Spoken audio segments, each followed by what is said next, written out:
60 साल की उम्र से ऊपर के लोगों को ही घुटनों के दर्द की प्रॉब्लम हुआ करती थी, लेकिन आज ऐसा नहीं है। आज 20 से 25 साल की उम्र के लोगों को भी ये प्रॉब्लम हो रही है। वो भी परेशान हैं अपने घुटनों के दर्द से। कभी उनके घुटनों में टक टक की आवाज आने लगती है, तो कभी कहा जाता है कि आपके घुटनों की ग्रीस खत्म हो चुकी है। तो आज आपको बताएंगे कुछ ऐसे घरेलू नुस्खे जिन्हें अपनाकर आप अपने घुटनों के दर्दों को ठीक कर लेते हैं। क्योंकि बहुत सी बार डॉक्टर ये भी कह देते हैं कि आप लोगों को घुटने बदलवाने पड़ेंगे, जिसे हम नी ट्रांसप्लांट कहते हैं, लेकिन वो इतना आसान नहीं है क्योंकि उसके अंदर लाखों का खर्चा भी आता है। लेकिन आज आपको नुस्खे जो बताए जाएंगे, इन्हें कर कर आप अपनी प्रॉब्लम से छुटकारा पा सकते हैं। क्योंकि हमारे बीच मौजूद हैं गोयल साहब जी, जिनके माध्यम से हम जानेंगे ऐसे उपाय जो आपकी जिंदगी को बदल सकते हैं। सुभाष गोयल जी, बहुत बहुत स्वागत है आपका। नमस्कार जी, आपको भी बहुत बहुत धन्यवाद, और जितने भी लोग प्रोग्राम देख रहे हैं सभी को मेरी तरफ से बहुत ही प्यार भरी नमस्कार, सत श्री अकाल। गोयल साहब, जैसे मैंने शुरुआत में कहा कि आज हम बात करने वाले हैं घुटनों के दर्द को लेकर। ये एक ऐसी समस्या बन चुकी है जिसमें से लोग बहुत ज्यादा परेशान हैं। पहले 60 साल के लोगों को ये प्रॉब्लम हुआ करती थी, और आज 20 से 25 साल की उम्र के लोगों को भी ये प्रॉब्लम हो रही है। उनको कहा जाता है कि आपके घुटनों की ग्रीस खत्म हो चुकी है, आपके घुटनों में टक टक की आवाज आ रही है। तो सबसे पहले आप ये बताइए, ये ग्रीस घुटनों की होती क्या है? एक ना बॉडी के अंदर फ्लूइड होता है, साइनोवल फ्लूइड, ये उसी का फंडा है सारा। ये होता है एज के हिसाब से भी कई बार कम होता है, कई बार हमारी डाइट पे डिपेंड करता है। अब जैसे मान लो यंग बच्चे हैं, उनको क्यों हो रहा है? उन्होंने मैदे का बना फूड खाना है और ऊपर से कोल्ड ड्रिंक पीना है। अभी जो 50-60 साल के हैं, जो अपनी उम्र के, मेरी उम्र के लोग हैं, वो अभी बचे हुए हैं। क्यों? क्योंकि उन्होंने अभी पुराना खुराक खाई हुई है। आज के बच्चों को वो खुराक नहीं मिलती, वो जल्दी बूढ़े हो रहे हैं और जल्दी उनके हड्डियां कमज़ोर हो रही हैं, और वो सेहत को लेकर के गरीब हो रहे हैं बहुत जल्दी। क्यों? सेहत को लेकर के गरीब वही है जिसकी सेहत ठीक नहीं है। अभी आपने कहा कि कॉलेज में जाने वाले लड़के लड़कियों के भी दर्द हो रहे हैं। कॉलेज में तो छोड़ो, स्कूल वालों के भी हो रहे हैं। बच्चों को खड़े खड़े चक्कर आ जाता है आजकल, वीकनेस इतनी है। तो ये है सारा साइनोवल फ्लूइड। अब फ्लूइड क्या है? पूरी बॉडी में है, 360 तरह के जॉइंट हैं अपनी बॉडी में, और सभी पे फ्लूइड है। लेकिन घुटने पे क्यों इतना प्रॉब्लम आ रहा है कि अब मान लो जरा सा आपको या आपके किसी बुजुर्ग को घुटने में प्रॉब्लम हो गई, तो ध्यान सीधा वहीं जाता है कि ऑपरेशन, और बात ही नहीं करते। जबकि इसके लिए बहुत बढ़िया बढ़िया चीज़ें अपनी रसोई घर में पड़ी हैं, हम यूज़ करें तो ठीक रहेगा। अब एक बात बताऊं आपको कि जिनको फ्लूइड कम हो जाता है, घुटने में कड़कड़ की आवाज़ आती है, अब वो डॉक्टरों के पास जाते हैं, एक्सरे देखा जाता है, एक्सरे में इतना सारा गैप नज़र आ रहा है, तो उसको बताया जाता है तेरे घुटने में गैप आ गया। तो वो भी कहने लग जाते हैं, जब डॉक्टर ने कहा ऑपरेशन करवा लो तो करवा देते हैं। क्यों डिले कर रहे हो? तो बच्चे आजकल थोड़ा एडवांस भी हैं, तो वो चाहते हैं जल्दी जल्दी हो जाए। तो उस चक्कर में कई लोगों के घुटने ऑपरेट हो रहे हैं, और ऑपरेट होने के बाद जो उनकी इंस्ट्रक्शंस हैं वो फॉलो करना वो बड़ी मुश्किल। हम लोग जो सारा दिन दिनचर्या में जी रहे हैं, हम थोड़ी थोड़ी इंस्ट्रक्शन को नहीं मान पाते, तो फिर प्रॉब्लम आ जाती है। तो वो उससे बचने के लिए अपने रसोई घर में जाइए, और इसको हवा ना बनाइए, इसको दिमाग पे बोझ ना बनाइए, और रसोई घर में जाइए, जा कर के आप ले लीजिए काले तिल ले लीजिए काले, और उसमें डाल दीजिए खसखस। खसखस जो होती है, ये दोनों चीज़ों को बराबर मात्रा में लेकर के अपने तवे पर इसको अच्छे से भून लीजिए। तवे में डाल दिया, कढ़ाई में डालकर इसको भून दीजिए अच्छे से। भून करके इसका जब कुरकुरा हो जाए, तो इसको थोड़ा हवा लगा के ठंडा होने पर इसको पाउडर बना दो, मिक्सी में डाल के ग्राइंड कर दो। तो आधा पौना चम्मच, कोशिश करो कि एक छोटा चम्मच पूरा, इसको खाओ शाम को 4-5 बजे चाय के टाइम, चाय के साथ या पानी के साथ। गर्म पानी होना चाहिए, ठंडा नहीं होना चाहिए। उसके साथ खाना शुरू कर दो, थोड़े दिनों में फ़र्क नजर आता है। मतलब गोयल साहब, जिस फ्लूइड के बारे में आप हमें बता रहे हैं, अगर वो कम हो जाती है तो घुटने आपस में टकराते नहीं है, घुटनों में टक टक की आवाज आती है, वो इसी फ्लूइड की वजह से आती है, और तभी डॉक्टर कह देते हैं कि आपको घुटने बदलवाने पड़ेंगे। ये तो, लेकिन गोयल साहब, आपने एक सामान्य कारण बताया है जिनकी वजह से ये प्रॉब्लम आती है। अभी एक मिनट, अभी जो आपने बात कही है कि फ्लूइड कम हो जाता है और घुटने आपस में टकराते हैं, रगड़ जाते हैं और आवाज़ आती है, ये बात आपने कही है ना, और यही बात सारी दुनिया कहती है।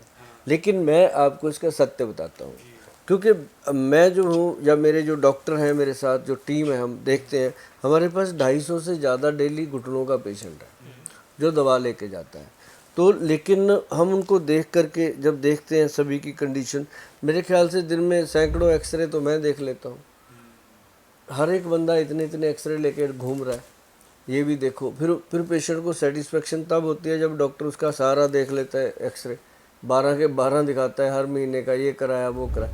क्योंकि वो जब देखते हैं तो इसमें क्या होता है, आप ये देखिएगा कि ये जो घुटना है ऐसे दिखता है, उसको गैप इतना इतना दिखा, और उसके साथ साथ एक लेयर बनी होती है। एक्सरे में कभी देखिएगा एक ऐसे लेयर बनी होती है जो जम जाता है। आपको मैं बताऊं, फ्लूइड जो है वो कभी ख़त्म होता ही नहीं। बिल्कुल। हर कोई कहता है घुटने का फ्लूइड ख़त्म हो गया, कोई उसको ग्रीस कह देता है कि ख़त्म हो गया। ख़त्म कभी कहाँ जाएगा वो बताओ? ना तो वो बाथरूम में जा सकता है, ना वो टॉयलेट से जा सकता है, ना वो पसीने में बह सकता है, जाएगा कहाँ? वो वहीं पे जैसे कहते हैं ना, घुटने में फ्लूइड निकल करके वो जो अपना लिगामेंट्स है उसको पार करके वो साइड पे जमा हो जाता है। सूज गया घुटना, इधर से निकल गया, या घुटने के ऐसे नीचे जाके एक लड्डू सा बन जाता है। जो ये घुटने के नीचे की तरफ की होती है, आप इसकी बात कर रहे हैं। बन जाता है वो लड्डू सा, वहाँ जमा हो जाता है। तो वो फिर क्या होता है कि वो फिर जब जमना शुरू होता है ना, फिर वो आवाज़ ऐसे कड़ कड़ की आवाज़ करता है। फिर जब इंसान बैठे बैठे उसको कुछ नहीं होता, जब उठ के चलने लगता है तो जान निकलती है उसकी, है ना। तो वो क्या होता है कि वो जमा हुआ फ्लूइड जो होता है वो मेल्ट नहीं होता। ठीक है। वो जमने के कारण उसमें रगड़ आती है। वो कहता है हड्डियाँ घिस रही हैं, हड्डी कहाँ घिसेगी, वो फ्लूइड जम गया। वो जमा हुआ फ्लूइड जो है वो आपस में रगड़ खाने लगा और वो तकलीफ देने लगा। अब कईयों के घुटने में चर्र चर्र चर्र की आवाज़ आती है, और कईयों के घुटने में कड़ कड़ कड़ की आवाज़ आती है, कईयों के घुटने में बस ऐसे जर्क सी आती है। तो ये वही है क्या, मैं आपको बताऊं कि जब वो मेल्ट हो जाता है फिर पेशेंट कहता है मैं ठीक हूँ। अब उसको मेल्ट करने का तरीका बताएंगे आपको। मैंने जितने लोगों को बताया आज तक, उन्होंने ऑपरेशन नहीं कराया। ये बाबा दीप सिंह की बड़ी कृपा है हमारे ऊपर। और हम जब गुरुद्वारा जाते हैं ना, तो हम उनसे यही कहते हैं बाबा जी से कि बाबा जी, जो लोग इस गलत फहमी में घूम रहे हैं ना, उनको बस सीधा रास्ता दिखाओ, क्योंकि है ही कुछ नहीं है। जब भाई साहब दुनिया के घुटने नहीं थे, जब ऑपरेशन नहीं होते थे, तब भी होते थे, लोग बचते थे, लोग शकरकंदी खाते थे और बहुत सारी चीज़ें हैं खाने के लिए।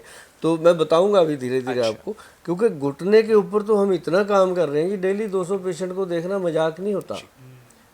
किसी काम को आप दिन में 200 बार करो तो वो काम के आप मास्टर हो जाते हो। तो वो क्या है कि फ्लूइड जब जमता है, अब ऑपरेशन में क्या होता है, वो उसको रगड़ देते हैं, रगड़ के उसको साफ करके नया घुटना सेट किया, चल मेरे, तो चला दिया, तो चल गया। जिसको तो चल गया सही, उसके ऊपर तो समझो भगवान की कोई सही नीयत थी, ठीक हो गया। कई लोग हैं ठीक, जो जिनको 10-10 साल हो गए घुटना डलवाए हुए, वो ठीक है। कई लोगों का 3-3 बार खुल जाता है, सेटिंग ही नहीं आती। अब जैसे मान लो गाड़ी का कोई आप पार्ट चेंज कर रहे हो, जरूरी तो नहीं कि पहली बार में मिस्त्री चेंज कर देगा, ठीक। वो गाड़ी है भाई, वो बर्दाश्त कर लेगी, उसको तो चाहे हथौड़ा मार दो। अब घुटने में तो अगर जरा सी भी नाड़ इधर उधर हो गई, पेशेंट के लिए लेने के देने पड़ जाते हैं। तो उसके लिए नेचुरल बहुत चीज़ें हैं। और नेचुरल में अभी मैंने जो तिल का नुस्खा बताया, तिल और खसखस का, यही कमाल है। और इसके साथ अगर थोड़ा सा गुड़ खाता रहे इंसान, तो उसको कोई मिनरल विटामिन कैप्सूल खाने की भी ज़रूरत नहीं है, क्योंकि सबसे ज़्यादा मिनरल्स विटामिन्स जो है वो गुड़ के अंदर है। लेकिन गोयल साहब, आज के डेट में हम देख रहे हैं कि गुड़ भी ना सही नहीं मिल पाता। गुड़ भी अगर लेने जाओ तो उसके अंदर भी शक्कर मिली हुई होती है। तो कहीं ना कहीं हमें इस चीज़ का भी ध्यान रखना होगा कि केमिकल वाला गुड़ नहीं होना चाहिए, उसके अंदर शक्कर नहीं होनी चाहिए, पूरी तरह से प्योर गुड़ होना चाहिए। देखो, आप साग बनाते हो घर में, सब्जियां बनाते हो, गुड़ भी तो बना सकते हो। 5 लीटर रस ले आओ गन्ने का, उसको कढ़ाई में लगाओ, हिलाते रहो पूरा दिन। बड़ा तरीके हैं उसके, है ना। और अगर कोई तरीका देखना है तो यूट्यूब पे बहुत लोग सिखाते हैं। हाँ, सिखाते हैं, वो सीखो आप उनसे। गुड़ घर पे बना लो, अगर नहीं किसी पे भरोसा, या फिर जो गुड़ बनाते हैं सड़कों के ऊपर, उनको 10 रुपये ज़्यादा दो, वो आपको असली ही देगा। जब आप उसको पैसे नहीं पूरे देते, बेचारा वो भी क्या करे, है ना। अब वो कहता है मेरा गुड़ 60 रुपये किलो, आप कहते हो 40 रुपये तो वो देता है, तो बेचारा वो क्या करे, उसने तो रोटी अपने बच्चे तो पालने हैं। तो कभी भी ऐसी बार्गेनिंग जो है वो खराब। अब ये जो 2-3 चीज़ें हैं ये बेस्ट। और उसके बाद ना जी घुटने के ऊपर क्या करना, एक तेल बनता है जो आप घर पे बना सकते हो बड़े आराम से। तेल में डालना क्या है, एक तो अजवाइन लेना है। अजवाइन आप लोगे 2 चम्मच बड़े वाले, और उसके अंदर एक बड़ा लहसुन का पूरा पीस, और फिर उसके अंदर आप डालोगे एक अजवाइन हो गया और एक लहसुन हो गया, और ये दोनों चीज़ें, और एक तिल का तेल 250 ग्राम, 250 ग्राम तिल का तेल ले लिया। इनको पकाओ अच्छे से, जब पक जाए काला हो जाए तो उसको नीचे उतार के ठंडा करके छान के इसको रख लो अच्छे से, मसल के अच्छे से, तो छान के रख लो। जब भी आपको लगता है दिन में 2 बार 3 बार समय, तो उसको घुटने पे धीरे धीरे धीरे धीरे ऐसे करके मसाज करो। और जो जो घुटने के नीचे टांग है ना, पूरी टांग पे नीचे नीचे वाला पोर्शन जो है उस पे ऐसे घुमा के करो, मतलब ऐसे लंबा नहीं, तेल लगा के उसको ऐसे ऐसे घुमाओ, मसल पूरा, क्योंकि इसके अंदर ब्रीक वेन्स होती हैं जो ब्लड सर्कुलेट करती हैं। उनके अंदर जब ब्लड जम जाता है, चलता नहीं है, तो वो क्या होता है कि इतना स्टिफनेस हो जाती है कि वहाँ सप्लाई नहीं पहुँचती और वो फ्लूइड जमने लगता है। तो जैसे ही आप उसको गर्म करोगे तो बड़ा आनंददायी, अगर उससे पहले एक काम और हो जाए, कर लेंगे सारे, जिसको दर्द होता है वो कर लेता है, मैं बता देता हूँ, कर लेंगे, मैं बता देता हूँ, बड़ा सिंपल है। करना क्या होता है, या तो सिंपल गर्म पानी से इसको हॉट कर दो ताकि अंदर तक पूरा ये जॉइंट जो है वो गर्म हो जाए, और उसके बाद वो तेल की मालिश करो। तो गोल साहब गर्म वाटर से भी तो सिकाई कर सकते वही, हैं हम इसमें। हाँ वही, और वो फिर कर लो। अगर बीच में ज़्यादा दर्द हो रहा है, चीज़ पड़ रही है और बहुत ज़्यादा पेन हो रहा है, और शादी का कार्ड आया हुआ है, 2 घंटे बाद जाना है, जाने को मन नहीं कर रहा, तो उस समय एक बढ़िया नुस्खा बुजुर्गों का दिया हुआ, ग्रंथों में लिखा हुआ, बिल्कुल प्रमाणित, करके देखिएगा। उसमें 1 चम्मच फटकड़ी, 1 चम्मच हल्दी जो रसोई में पड़ी है, दोनों को पानी में बॉईल करो। एक जग पानी ले लो, उसमें बॉईल करो, पका लो अच्छे से। जब आपको समझ आ जाए कि पूरा पक गया, हल्दी और फटकड़ी का पानी, उसको ऐसे कॉटन से लो, यहाँ रख दो, फिर कॉटन भरो, यहाँ रख दो, कॉटन भर, आप करते करते आपको लगेगा कि ओके हो गया काम, दर्द कम हो गया। और ये अपने आप में माना हुआ पेन किलर है और विदाउट एनी साइड इफेक्ट। जी गोल साहब, अभी आपने बीच में बताया था कि तिल का तेल लेना है, तो मैं थोड़ा सा क्लियर ये समझना चाह रहा हूँ, जो तिल के तेल की आप बात कर रहे हैं वो काला तिल होना चाहिए सफेद तिल, क्योंकि लोगों को ना कंफ्यूजन रहती है कि प्रॉपर हम समझ नहीं पाए कि काला तिल था या सफेद तिल था। तो आप बताएं कि काला तिल हो या सफेद तिल का तेल। नॉर्मल जो तिल का तेल मिलता है, वो काले हो या सफ़ेद हो, तिलों का तेल होना चाहिए। क्योंकि जो तिल का तेल है ना जी, वो गर्म होता है अपने आप, उसका ही और जितने भी हम लोग तेल बनाते हैं ना, बेस वही होता है जो दर्दों के तेल बनते हैं। अब हमारा जैसे काला गोंद से बनता है। अच्छा, एक बात और बताता हूँ, एक ना वो आता है जटामांसी, तो वो जो जटामांसी है उसका पाउडर, काला गोंद जो ब्लैक गम होती है उसका पाउडर बना के उसमें मिक्स किया जाए, और उसको अगर लेता है पेशेंट, उससे भी बहुत फर्क पड़ता है। अच्छा गोयल साहब, एक चीज थोड़ा सा और क्लियर मैं आपसे पूछना चाहता हूँ। अभी जैसे आपने जटामांसी और गोंद के पाउडर की बात करी, तो ये दोनों कितनी कितनी मात्रा में लेने, क्वांटिटी क्या होनी चाहिए, ये भी आप थोड़ा बताएं। क्योंकि कहा जाता है ना कि अगर हम कोई नुस्खा घरेलू अपना रहे हैं अपने रसोई के अंदर से, तो जो उस नुस्खे को बनाना है उसकी जो क्वांटिटी है वो प्रॉपर होनी चाहिए। तो इसकी क्वांटिटी क्या हो, इन दोनों की आप ये भी बता दीजिए। हाँ, जो काला गोंद है वो आप मान लीजिए आपने ले लिया मुश्किल से 20 ग्राम, उसके अंदर 10 ग्राम जटामांसी डाल दिया, उसका पाउडर बनाना है। छोटी सी अमाउंट है, क्योंकि हम तो बनाते हैं उसका कैप्सूल बना के दे देते हैं लोगों को, खाते हैं लोग, बड़ा आनंद आता है। लेकिन अगर घर पे बनाना है तो 20 ग्राम वो और 10 ग्राम वो ओरिजिनल लेना। काला गोंद, काला गोंद में बड़ी प्रॉब्लम है। तो ये अगर काला गोंद ही मिल जाए आपको, असली वाला जो पेड़ से सीधा आता है, वो मतलब एकदम मतलब परफेक्ट चीज़ है। और जिसको हमने 3-4 महीने खिला दिया ना जी, 6 महीने तक, उसको वही डॉक्टर बोल देते हैं कि आपको ऑपरेशन की ज़रूरत नहीं है। आप ये चीज़ें जो मैंने बताई हैं ना जी, अगर ये दर्शक अपने इन चीज़ों को यूज़ करेंगे तो कहेंगे कि थैंक यू गोयल साहब।